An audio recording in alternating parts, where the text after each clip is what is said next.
LG Shakib কি পিসিতে bypass use করে খেলে নাকি সত্যিই মোবাইলে খেলে? যদি বাইপাস ইউজ করে না খেলে তাহলে তার মুভমেন্ট এত বেশি কেন? তার গান সুইচিং এত ফাস্ট কেন? এত হেডশট লাগে কেন? এই ধরনের অনেক প্রশ্নই তোমাদের অনেকের মনে আছে, আবার অনেকেই এইগুলো আমার এলিগেশন দিছে। তো আজকের ভিডিওটা দেখলে আশা করি তোমরা সবটা বুঝতে পারবা। আমি কিছু বলি তার আগে ভাই কি বলতেছে একটু শোনো, তারপরে আমি কিছু বলতেছি। জি সাকিব পিসিতে রিকানেক্ট করে গেম খেলে নাকি তার পুরোটা পিসি বাইপাস? বাইপাস বলতে এখানে কোনো পিসির লগই থাকবে না, সবকিছু ফোনের মতো, নাকি সে আদৌ একটা ফোন প্লেয়ার? তো আমি এখানে 100% প্রুফ দিয়ে কথা বলবো সে ফোনে খেলে নাকি পিসিতে খেলে। তো ভাই বলছে সে 100% প্রুফ দিয়ে কথা বলবে, অর্থাৎ সে পিসি সম্পর্কে খুব ভালো বোঝে। তো সে কি বলে শেষ পর্যন্ত দেখো, কি প্রমাণ দেয়, আদৌ পিসিতে খেলি কিনা। আশা করি বুদ্ধি থাকলে বুঝতে তো পারবে। সে একটা লাইভে আছে, আর তার পিছনে আমরা দেখতে পাচ্ছি মাউস এবং কিবোর্ড। তার মাউস কিবোর্ড হচ্ছে এ4টেকের মাউস, এ4টেকের কিবোর্ড। এগুলা অনেক ভালো একটা মাউস, ভালো একটা কিবোর্ড, জাস্ট হচ্ছে অফিসিয়াল কাজের জন্য। এগুলা কিন্তু কোনো গেমিং মাউস না। ভাই আমি কাজই করি অফিসিয়াল, গেম তো খেলি না। এই জন্যই আমার সব অফিসিয়াল মাউস, অফিসিয়াল কিবোর্ড, এফোর টেকের কথা কিন্তু সত্য। আচ্ছা তারপর কি বলে শোনো। তো তারপরে টুকটাক খেলা যেত, যদি আমরা বুঝতাম যে তার মাউস প্যাড আছে। তো আমরা যদি এখানে খুব ভালোভাবে লক্ষ্য করি, এখানে কিন্তু তার কোনো মাউস প্যাডই নাই। এই কথাটাও সত্য, মাউস প্যাড ছাড়া গেম খেলা অসম্ভব, কোনোভাবেই সম্ভব না। আর আমার কাছে এই জায়গায় সত্যিই মাউস প্যাড নাই, কারণ আমার তো মাউস প্যাড লাগে না। আমি যে কাজ করি তাতে মাউস প্যাড ছাড়াই করা যায়। আচ্ছা তারপর কি বলে শোনো। যেটা ছাড়া গেম খেলা অসম্ভব। তুমি যতই ভালো মাউস কিবোর্ড নিয়ে আসো না কেন, যতই তুমি 10,000, 15,000, 20,000 টাকা দামের মাউস নিয়ে আসো না কেন, এখানে কোনো কাজেই দিবে না।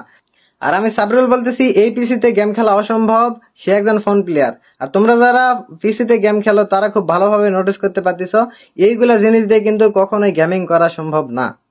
ধন্যবাদ ভাই আপনাকে এত সুন্দর করে ভিডিওটা বানানোর জন্য। আর আপনি যে কথাগুলো বলছেন 100% সত্য এবং সঠিক। এইগুলো দিয়ে গেম খেলা সম্ভব না। আর যদিও যাত, মাউস প্যাড ছাড়া অসম্ভব। যারা মোবাইল প্লেয়ার তারা এই কথাগুলো বুঝবে না, তাদেরকে কিছু গল্প শোনানো টিকটকাররা আমার নামে যে এলিগেশন দিছে ওরা ওইগুলোই খাবে। সাকিব 100% ফেয়ার, সে সবসময় মোবাইলে খেলে, মোবাইলেও কোনো আনফেয়ার বা ইললিগাল কোনো কিছু ইউজ করে না। এবার আসি পিসির বিষয়ে। ভাই পিসি দিয়ে গেম খেলা অনেক আগেই ছেড়ে দিছি। আর পিসিতে গেম খেলা তো দূরের কথা, গেম থাকা লাগবে না। আর গেমের কথা বাদই দিলাম, আমার পিসিতে বর্তমান ইমুলেটারটাও ইনস্টল করা নাই। এখন ইমুলেটার কি মোবাইল প্লেয়াররা না বুঝলেও পিসি প্লেয়াররা বুঝবে। আর আছে কি না আমি হালকা করে একটা প্রমাণ দিচ্ছি। আর এসব আমি আগেই প্রমাণ করতাম, বাট আমার মুভমেন্ট, আমার গেম প্লে দেখে যেহেতু পোলাপানের পিসি প্লেয়ারের মতো লাগে, আমি চাইতেছিলাম যে ওরা পিসি প্লেয়ারের মতোই লাগুক ওদের কাছে। আমি ফেয়ার প্রমাণিত হব না, আমার সবাই আনফেয়ার ভেবেই ভয় করুক। বাট এই ভাই যেহেতু এই ভিডিওটা স্ক্রিনে তুলছে বা সবার সামনে প্রুফ সহ ভিডিওটা আপলোড করছে, তাই আমি একটু হালকা ক্লিয়ার করে দিচ্ছি। এবার দেখো যে আদৌ আমার পিসিতে গেম বা ইমুলেটার আছে কিনা। তো ফার্স্টে এই স্ক্রিনের উপরে তো কিছুই নাই।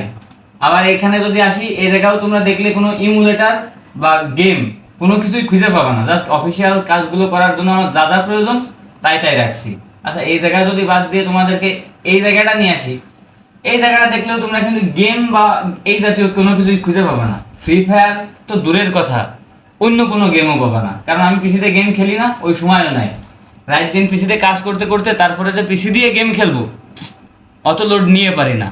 আর যাদের কাছে আমাকে এতদিন পিসি প্লেয়ার মনে হয়েছে বা বাইপাস ইউজ করে খেলি এইগুলো বলছো, বা বাইপাস শব্দটা শুধু শুনছোই জাস্ট, বাইপাস কাকে বলে এটা কি জানো?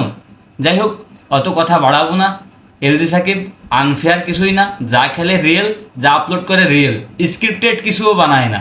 আর এই যে আমি যে পিসি দিয়ে খেলি না, এটা তো ক্লিয়ার হলি নাকি ভাইয়া?